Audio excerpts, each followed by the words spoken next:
fait 900 mètres carrés. Donc je pense qu'au niveau de la sous-location, ce sera une opération qui sera équilibrée. Alors pour combien de temps, je ne sais pas.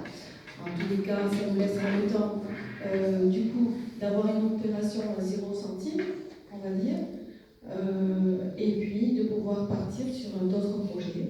Et peut-être un jour, imaginer la construction peut-être de ce pôle de santé sociale ailleurs. Mais pour l'instant, à partir du moment où ça s'équilibre, c'est quand même bon aussi d'avoir 0 en résultat. Voilà. Et le bâtiment est très neuf quand même dedans aussi. Donc, passons toujours l'année 2021 pour l'année importante pour accueillir cette ville. Et aujourd'hui, techniquement, construire un bâtiment de cette ampleur, même plus petit, pour éventuellement sur 2021, c'est quelque chose de possible. Donc c'est pour ça que j'aurais dit Isabelle, c'est d'abord trouver une solution éventuellement dans un premier temps qui peut être même définitive ou hors pérenne, mais dans un premier temps, on est sûr de tenir nos engagements et vous dire 2021, vous aurez donc le docteur en plus en haut.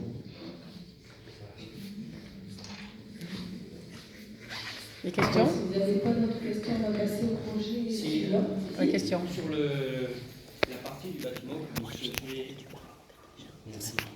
Bonsoir. Sur la partie du bâtiment que vous souhaitez louer pour accueillir des médecins, ils seront loués ces locaux? Oui. Donc c'est loués à qui? aux médecins? Non, non, on n'en est pas là. Je vous explique. Non, ça, à la dernière réunion, on en a parlé de l'équipe. C'est un projet, ce qu'on disait la dernière fois, c'est qu'on va avoir des aides par l'Agence régionale de santé, le département, le conseil général. Après, c'est à discuter avec les médecins. Ils peuvent, s'ils veulent, eux, investir ou pas. Ça, c'est des choses, ça ne se fait pas du jour au lendemain. D'abord, nous, on a déjà construit ce projet. On a déjà commencé à l'écrire. Après, c'est des choses à ajuster. On ne peut pas faire comme ça du jour au lendemain. Mais effectivement, ce sera aussi avec eux à discuter et à nous à prendre la décision. Et pour les thérapeutes autres que les médecins traditionnels? Aussi, parce qu'on a parlé de médecins, mais comme on l'a dit à la réunion précédente, ce n'est pas que des médecins. Il y a les kinésithérapeutes aussi. Et petit à petit, une diététicienne, il faudra qu'on élargisse une orthophoniste. En fait, il nous faut quand même des professionnels, un panel de professionnels. C'est pour ça que c'est une maison de santé pluriprofessionnelle, des professionnels qu'on n'a plus trop dans le département. Mais ça va se faire petit à petit. Mais c'est notre idée d'étendre à d'autres professionnels, évidemment. Okay.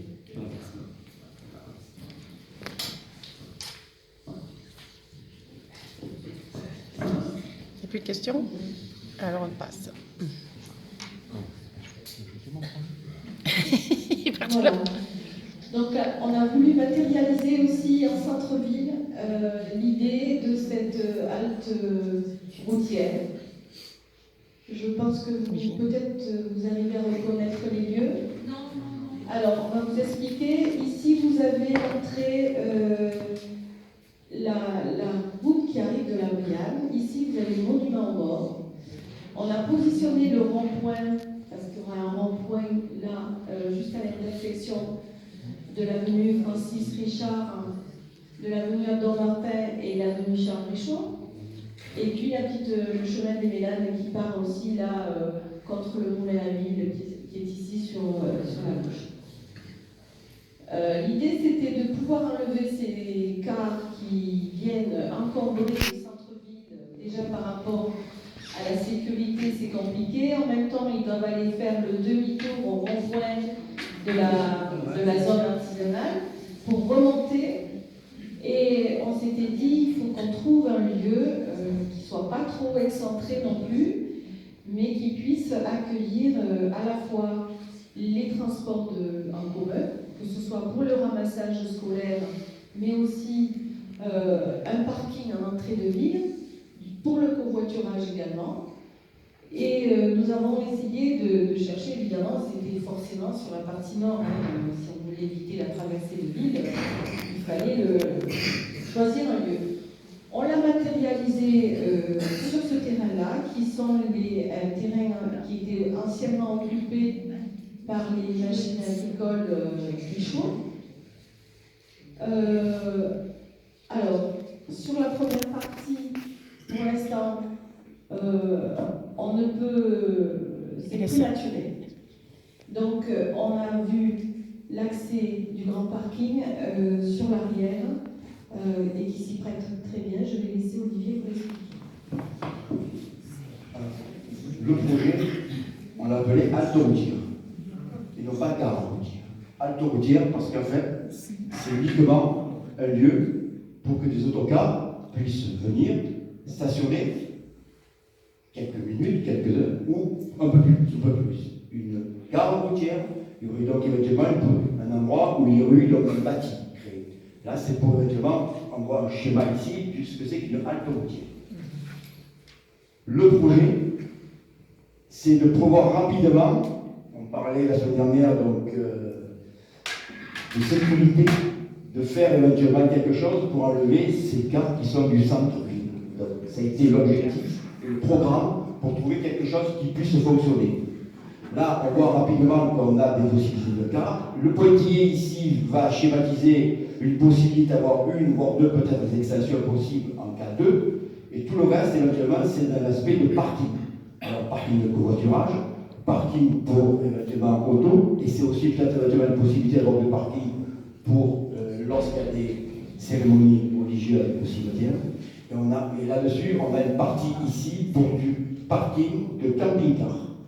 Et sur les cars, il y a l'aspect, on va dire, scolaire, tout le matin que vous sur les problèmes qu'il y a tous les jours, et aussi l'aspect touristique, parce que bon, on a développé pendant ces 3 ou 4 réunions publiques, donc l'aspect touristique, et qu'on va essayer de développer, mais ça commence aussi par amener éventuellement sur place du tourisme et des cars. Donc là, on pourra donner la possibilité donc, aux gens extérieurs de venir parquer des journées, des bus, pour pouvoir éventuellement visiter tranquillement.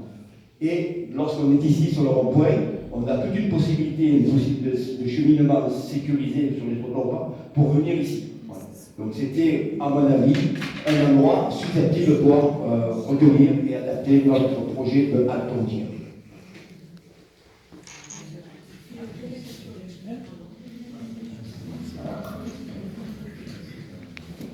Le retour. Alors, c'est une super idée. Par contre, j'ai 2 questions. Le premier bâtiment, c'est à M. Richaud qui l'a revendu à M. Bonafou. Et l'autre derrière, c'est le terrain de M. Richaud, c'est ça? Ici, c'est M. Boulevard qui est propriétaire. Pardon. C'est M. Boulevard qui est propriétaire de ces terrains. Et ça appartient, ce terrain-là appartient donc à M. Charles Richaud. Il est au courant, il est d'accord? Oui. Moi, de toute manière, les projets qu'on a envisagés, c'est quelque chose qu'on a au départ envisagé. Mais oui, c'est de l'humour. Hein. Vous voulez éviter le souci des voitures et des bus, souvent le matin et le soir, pour les élèves, en centre-ville. Là, vu comment c'est fait, vous êtes certain qu'il n'y aura pas un souci avec les voitures? Non. Vous parlez entre je parle des voitures, parce qu'il va y avoir des voitures, il va falloir emmener les élèves là-bas. Oui.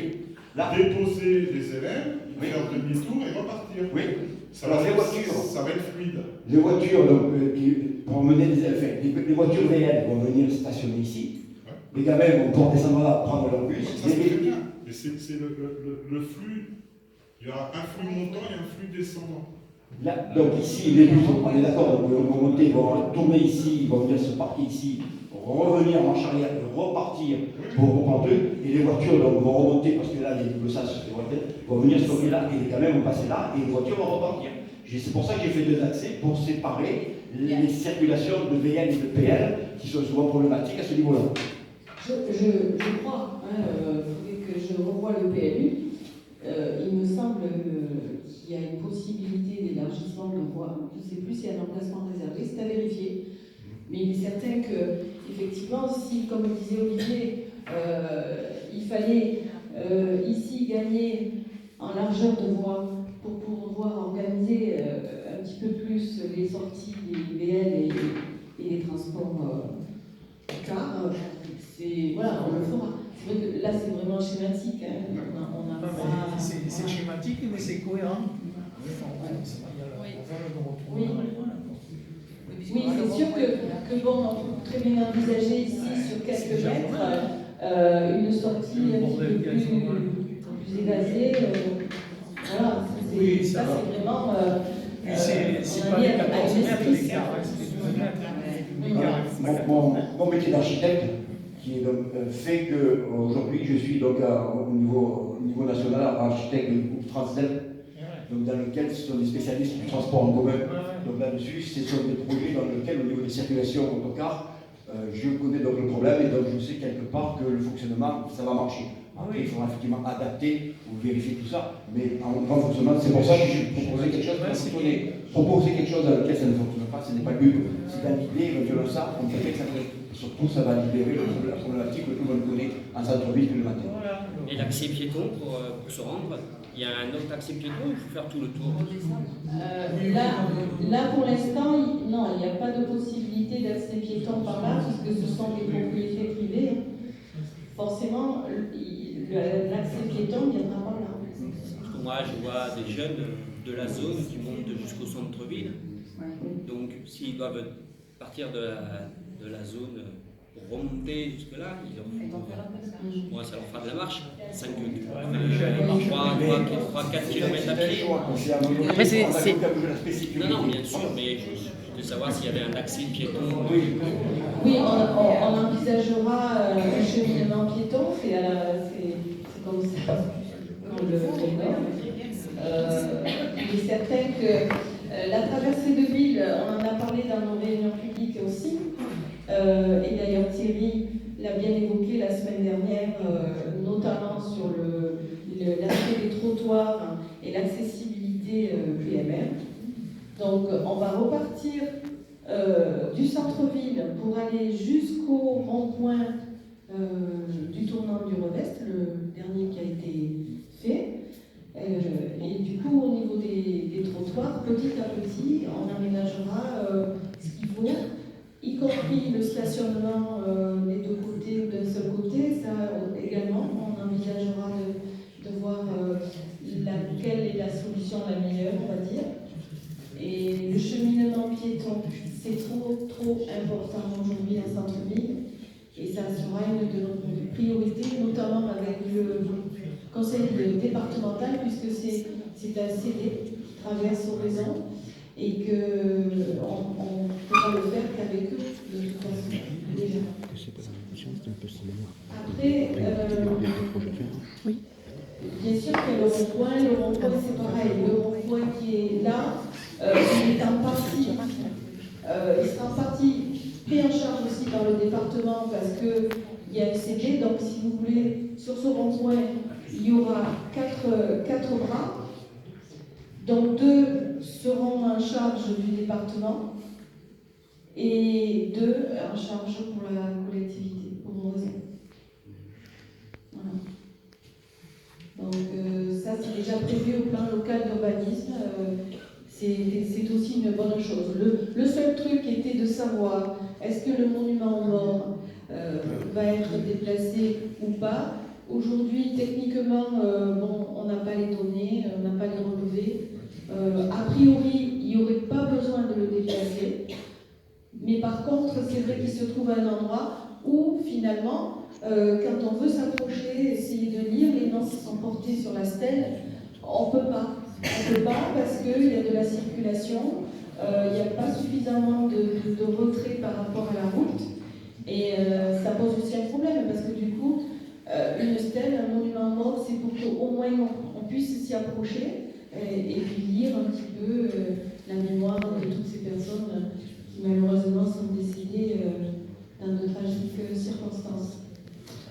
Voilà, donc vous dire aussi qu'il y aura sûrement un abri, quand même si c'est qu'une halte, il y aura un abri avec de quoi pouvoir s'asseoir, attendre en cas de pluie aussi. Voilà. Donc, si vous n'avez pas d'autres questions, on va passer à la projection suivante. Alors, vous reconnaissez ? C'est l'avenue à qui mène au Casquelier. C'est le boulodrome. Et puis les bords du Rancure, avec son city park et les. Comment ça s'appelle l'autre? Le multisport. Voilà, cherchez le mot. Donc je laisse Olivier vous expliquer ce qu'on avait programmé de faire. Alors, dans les retours que l'on a eus, on nous a demandé d'avoir une idée pour les jeunes. Alors, effectivement, ça, c'est une partie qui est existante. Il y a un skatepark, et là, il y a une activité au niveau existant. L'objectif, c'est d'agrandir. Parce qu'effectivement, on s'est rendu compte qu'il y a des jeunes, des badauds, des jouets, et souvent, ça a été remonté en disant c'est trop petit, c'est bien, mais c'est trop petit. On a du terrain. On s'est proposé éventuellement d'agrandir. Donc d'en créer un deuxième ici, d'avoir ici un autre espace de jeu style basket, hand, extérieur et tout, et là, de créer un jardin ou une esplanade pour éventuellement les parents, avec les petits-enfants et tout, qui peuvent éventuellement ici, comme ils sont mangés, de pouvoir passer un moment, et éventuellement peut-être ici en restant là, de surveiller éventuellement l'ado, c'est un peu plus grand l'ado, qui peut jouer ici. Là, on a un accès qui est existant, qui est au bord, on va le maintenir, et on fera éventuellement ici un autre cheminement qui repartira ici pour faire le tour. Il a été remonté aussi l'information de protéger et de sécuriser le bord de route. Donc on fera éventuellement des barrières qui viendront ici sécuriser éventuellement entre la voirie, la chaussée et l'existant. C'est la première. La seconde étape, c'est il y avait un parking. Le parking, on va l'agrandir, qui servira à la fois pour cette activité-là et éventuellement pour cette activité-là de jeu de boules. Là ici, il y a 4 petits points. Il y a aujourd'hui, vous voyez ici, qu'il y a des espaces où il y a des poubelles. On a parlé dans nos différentes réunions d'une ville plus propre. On va donc ici envisager d'enterrer un tri sélectif. La dernière partie du projet, c'est ici un boulodrome. C'est, dans un boulodrome, c'est de créer ici donc un espace, on va dire ça, un petit local technique pour les joueurs de boules. Là derrière, on va venir, on a parlé aussi d'une ville plus propre, plus responsable, un WC, un public. Et là, on va donc aménager aussi le pourtour du jeu de boules, éventuellement, en faisant peut-être éventuellement des banquettes en pierre, parce que quand vous promenez là, vous voyez donc tous les jours un tas on va dire, de chaînes en plastique, vertes, rouges, bleues, etc., qui ne sont pas de l'esthétique folichonne. Donc je suppose que ces gens, effectivement, ils ont besoin de s'asseoir au jeu des boulistes. Donc moi, mon idée, c'est éventuellement pour éviter aussi que les boules, lorsqu'ils tirent, elles traversent la chaussée et que c'est un problème de sécurité, comme l'avait dit Thierry. L'idée, c'est donc de faire un espace peut-être en pierre qui servirait de banc et qui à la fois permettrait aussi d'assurer la sécurité des boules lorsqu'ils jouent et les un peu sur la route.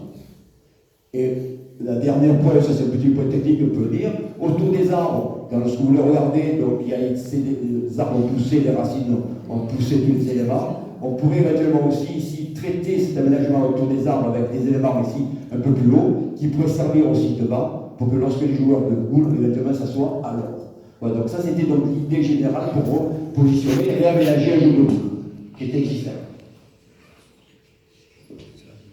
Des questions?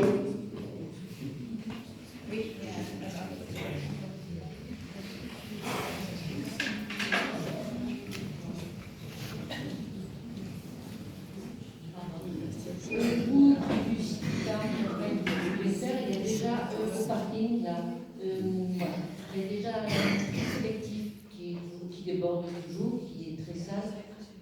C'est là que vous voulez enterrer les... Alors, aujourd'hui, c'est par quelque part par là, d'accord? Voilà. On voit ici, c'est comme ça, un genre de forme d'arc de cercle. Moi, mon œuvre, c'est de les mettre ici et de les enterrer. Donc ça fait que, c'est parce que si on les met là, et donc ça permet d'agrandir le parking, d'abord un parking plus fluide au niveau de circulation, là éventuellement de créer quelque chose éventuellement pour lorsque les voitures elles arrivent, elles tournent là, comme un genre de petit rond-point, si on veut, c'est pas vraiment un rond-point, ça permettra de pouvoir construire des trames sur la route en toute sécurité. Et les voitures pourraient venir se stationner ici pour décharger leur tri sélectif et repartir. Mais ce qu'on voit tel que c'est aujourd'hui, avec les poubelles qui débordent et tout, on veut le supprimer dans le cadre de notre projet de ville plus propre. Et après les deux derniers, là, le City Park, là, il y a un petit nom un peu plus. Voilà. Il y a un petit cabanon qui servait de WC avant, qui est fermé, qui sert à rien. On va maintenir les toilettes. Le garder en tant que WC. Celui-là, on va le mettre ici,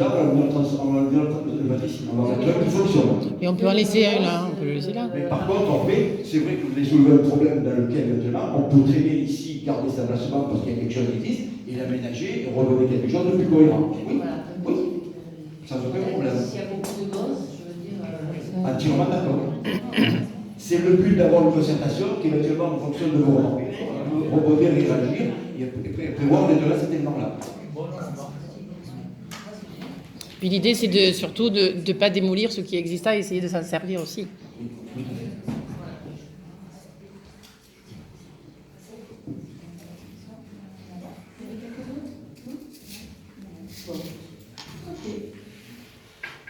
Donc on va passer à la prochaine, qui est donc la place du docteur Itard. Et notre fameux bâtiment que nous souhaitons récupérer pour y faire la maison de la culture, comme vous l'avez expliqué, M. David Soulard, à la réunion il y a 15 jours, 3 semaines. Donc le musée de l'histoire et de la mémoire, la maison terre de tradition et la maison de culture. Voilà. Alors vous n'êtes pas sans savoir que ce qu'asseoir aujourd'hui, la mairie n'a pas fait de droit de préemption dessus, on ne va pas revenir sur toute l'histoire. C'est un bâtiment aujourd'hui qui appartient à HCP, qui est un bailleur social connu sur le département du 04. Donc nous pensons, lorsqu'on sera dans 15 jours à la mairie, négocier avec ces charmantes personnes et leur dire que bon, on a versé, les Oraisonnais ont versé 500 000 € quand même pour rien. Et si jamais il devait y avoir quelque chose, c'est 500 000 € pour 9 studios. Je suppose que si on avait envie de construire un studio ou de s'aménager un garage en studio, 500 000 € pour 9, je trouve que ça fait un peu beaucoup. Donc on va négocier avec ces charmantes personnes, comme je vous le disais, et il va falloir qu'on arrive à un accord. Tout se négocie, on peut trouver des solutions à tout problème, surtout quand c'est nous qui avons payé. D'accord? On a payé depuis début 2017. Donc il y a aussi des intérêts qui courent là-dedans. Donc ça, c'était la petite parenthèse et vous dire que du coup, à la demande de beaucoup d'Oraisonniers, nous ferons de toute façon une étude. Alors, l'étude, actuellement, elle existe. Cette étude de la traversée d'Oraison, avec l'aménagement des places. La municipalité, aujourd'hui, a fait travailler un bureau d'études qui nous a déjà bien coûté cher. Par contre, on ne sait rien. Il y a juste un petit carré sur le site internet de la commune, un petit carré avec schématisé comme ça, qu'on ne peut même pas agrandir pour aller voir vraiment ce qui va se passer sur la place du Colonel Frume ou alors sur la place, sur le boulevard des Frères Jean-Marie ou la place Clément Plane, que va devenir le kiosque. En fait, aucune réunion publique, aucune. Et je ne sais pas pourquoi, ils ont décidé, comme dans beaucoup de communes, à la veille des élections, on s'empresse de faire beaucoup de choses à la va-vite. Donc c'est vrai que cette étude de la traversée de ville, elle ne date pas d'il y a 3 ans, elle ne date pas d'il y a 2 ans, date d'il y a 10 mois. Donc, on s'est dit, tiens, à force d'envoyer des courriers à monsieur le maire, en lui parlant de l'attractivité du centre-ville, des commerces qui ferment, des personnes âgées qui ne peuvent plus aller se déplacer et aller faire leurs courses en centre-ville, ça les a peut-être un peu fait réfléchir, et puis ils se sont dit, on va négocier avec des LVA pour faire l'aménagement du centre ancien et de la traversée de ville et des places. Mais bon, ça se fait entre eux, en tous les cas, personne n'est au courant, même pas les gens, les riverains qui sont principalement concernés, mais même pas non plus les professionnels, les commerçants et tout. Donc, nous, pour l'instant, on s'en tient à cette place. Comme je disais tout à l'heure, il y a un plan qui va être fait pour l'accessibilité au niveau des trottoirs et tout. On verra après au niveau des places ce qu'on peut y faire, sans oublier qu'on avait également dit qu'on promettait un petit espace de jeu de boules aussi en centre-ville, pas un jeu de boules de compétition, mais quelque chose qui pourrait apporter un plus, on va dire, à la fois pour les personnes jeunes, parce que les ados et les jeunes aiment aussi jouer aux boules. Donc, cette place, Dr Iclar, monsieur Feva, l'autre jour, jeudi dernier, nous en a parlé, et je lui avais dit qu'on avait prévu quelque chose. Donc, je laisse la parole à Olivier qui va vous expliquer le contexte. Alors, on va commencer par le bâtiment existant. Première étape, le bâtiment ne démolit pas. Il est stable, il n'y a pas de péril, donc ce bâtiment, on va le réhabiliter. Alors, on va le réhabiliter on le voit ici, sur 3 niveaux, 4 niveaux, il y a la partie rez-de-chaussée, va rester un local commercial, tel qu'il est aujourd'hui. Il est fermé, mais sa destination future, le rez-de-chaussée, va redevenir un local commercial. Ici, il y a un porche actuellement. C'est peut-être ce point qui est remarquable, au niveau architectural. Cet élément-là a une histoire. C'était une ancienne entrée de calèche. Et à l'époque, au raison, il y avait donc des dirigeables qui rentraient là. Donc au fond, il y avait des études. Je vais la maintenir. Là-dessus, bon, la photo, on va mettre une grille. Et là-dedans, je vais créer un centre de patio. Patio, et on traversera là-dedans pour rentrer à l'intérieur du bâtiment, qui va être ici. Et on arrivera ici dans la partie arrière du rez-de-chaussée, dans la partie maison, terre de tradition, et maison de la culture, et maison de la mémoire. Donc tout le rez-de-chaussée, ce sera dédié à l'aspect culturel et musée. Ici, ce bâtiment-là, comme il est très large et très profond, il y aura donc une verrière centrale qui va donc permettre de redonner de la lumière au bâtiment et apporter une lumière naturelle au niveau de l'éclairage des pièces. Et la partie étage ici sera éventuellement, en fonction des possibilités ou de ce qu'on a mis, possibilité aussi d'avoir une extension possible du musée si d'aventure les surfaces du rez-de-chaussée n'étaient pas suffisantes. Et pourquoi pas dans ce bâtiment-là, éventuellement possibilité d'avoir aussi du logement à l'étage. Rien n'est compatible entre un aspect commercial, culturel et logement. Donc ça, c'est le projet tel qu'éventuellement on pourrait l'envisager, notamment éviter donc, de la démolition, et lorsqu'ils avaient envisagé ce bâtiment-là, qu'ils avaient parlé maintenant de 2 ans de travaux. Ça, c'est l'aspect commercial. Et pour revenir à cette place, c'est dans le cadre de notre projet d'aménagement central, mais là ça ne reste qu'une idée, c'est de redonner cette partie-là avec des trottoirs et tout, de redonner un espace piéton, avec ce qu'on avait proposé éventuellement lorsque David en avait soulevé, l'aspect de remise en valeur des fontaines. Les arbres sont existants et on peut donc donner. Et ça, c'est un espace, on va dire, un traitement au sol, au niveau des voiries qui sont existantes, parce qu'elles sont là, elles sont maintenues, et qui permettra éventuellement, du fait que souvent lorsqu'on fait un traitement de sol différent, ça permet maintenant de casser, de ralentir la vitesse.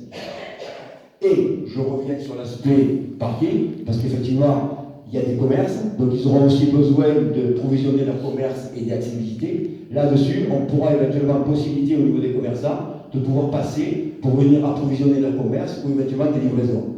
C'est vrai que les livraisons ne seront pas possibles avec des véhicules de 18 tonnes, 19 tonnes, mais bon, on en sera capable éventuellement après d'avoir des types de livraison plus petit pour permettre un aménagement aux commerçants de Port-Travail.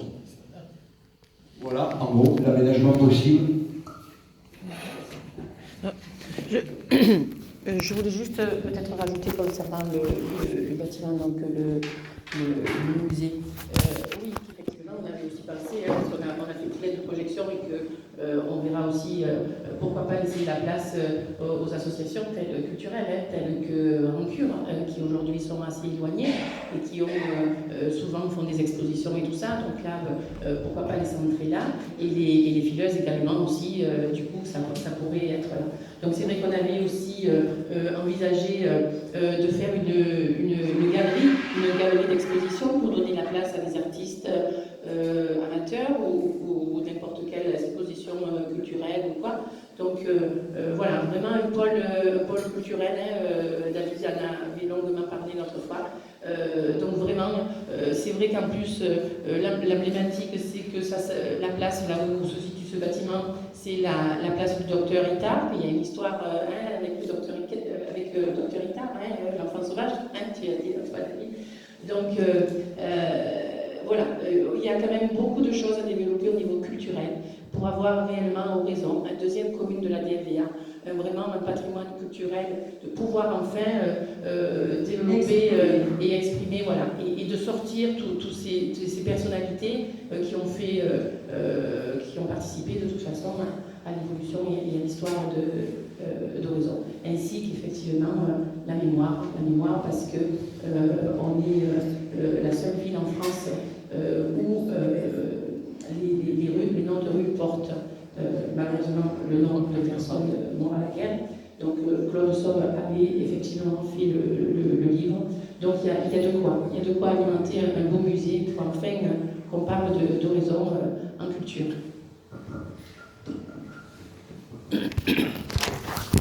Je voulais simplement faire une petite aparté sur le plan culturel. Il y a quelques semaines, toute une partie du château dans lequel on se trouve